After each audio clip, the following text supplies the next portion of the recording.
Hello, hello. Today I'm going to show you how to do the Suzette stitch. So here it is in a finished dishcloth or washcloth. It is a spin on the single crochet and the double crochet, and it creates this really beautiful texture. It's actually perfect for a washcloth because it's thick, not a ton of holes, and just really beautiful. So let me show you how to do it. So, like most of our work, we're going to start it off with a slip knot. And our foundation chain, I guess I should cover, I'm using a 4 worsted weight cotton yarn for this and a 5mm hook. You can do this stitch with any yarn and any hook, so you're not obligated to copy what I'm doing, but this is what I'm using for this.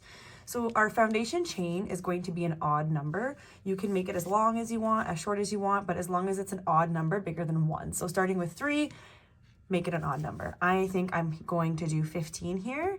So we're just going to work chains all the way across until you get to your desired length. I will meet you up at the end. So I've reached the end here. Again, I've done 15 stitches. Just do an odd number and this will work for you. I'm just going to show you a little trick here. A lot of times when we're working our chains, we will work into this side of the stitch. So that's the V, and we usually work in here. To create a nice, even, finished edge that almost looks like a single crochet stitch, you can actually work into the back bar of your work, and it'll give you that edge so that you don't have to do a border after. So the back bar, when you turn it around, you'll see it's just one bar that's underneath the V of the stitch. So that's what we're gonna work into. So to work row 1, we are going to work single crochets all the way across our foundation chain, starting from the second chain from our hook. So not our first, but our second chain from the hook. So we're gonna work in those back bars. We're gonna do a single crochet. So as a reminder, we're inserting our hook, yarn over and pull up a loop. That's going to give us 2 loops on our hook. Then we will yarn over and pull through both those loops. And you will just repeat that into every back bar across, single crochets, and I will meet you at the end and I will show you how to finish off row 1 and start row 2.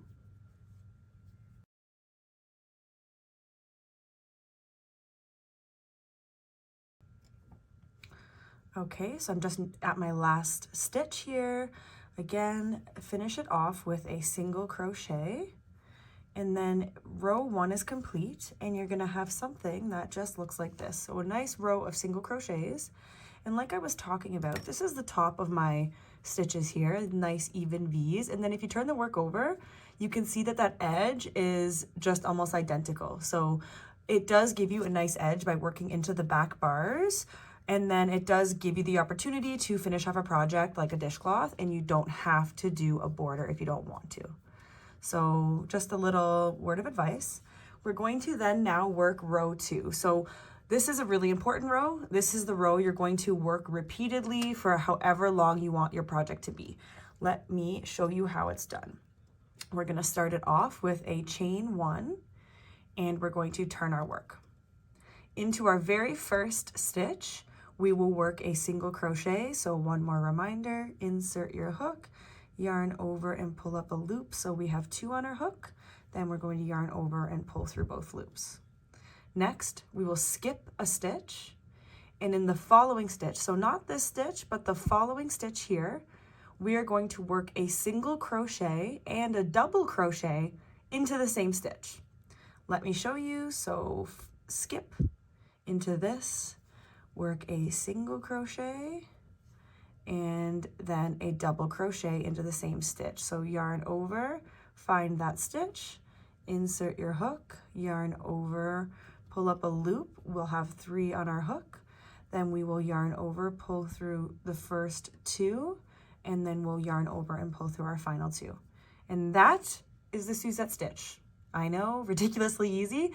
We just repeat that across. So skip a stitch into the following. We'll do a single crochet, followed by a double crochet into that same stitch. And it really is that easy, guys. like I said, just a variation of the single and the double. I'll meet you up at the end and show you how to finish it off. Okay, so I'm just nearing my last couple stitches here. So again, we'll skip a stitch, work the single crochet and then the double crochet into the same stitch. And then into the final stitch, we will just work one single crochet to finish the row off. And you've finished row 2. You can start to see this texture that starts here, so really, really cute. And like I said, you really are just going to continue that pattern or that row, so row 2 for your desired length. Let's go through one more row just so that we have it mastered before I leave you off on your own to practice.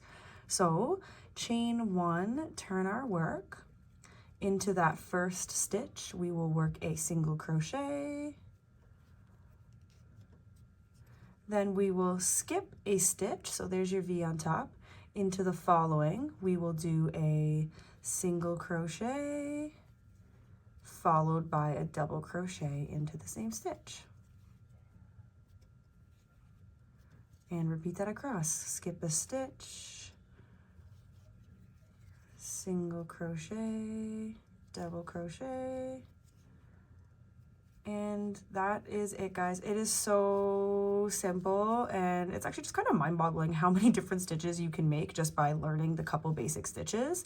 If you are a real beginner and you're not sure about the single crochet and the double crochet, I do have them covered in previous videos, so just go take a look at my page, give it a scroll. It should be pretty simple to find, but I feel like I did cover just quickly how they're done here.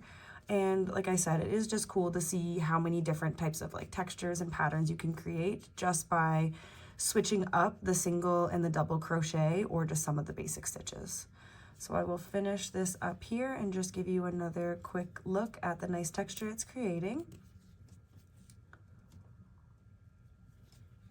And again, finishing off with a single crochet in your last stitch.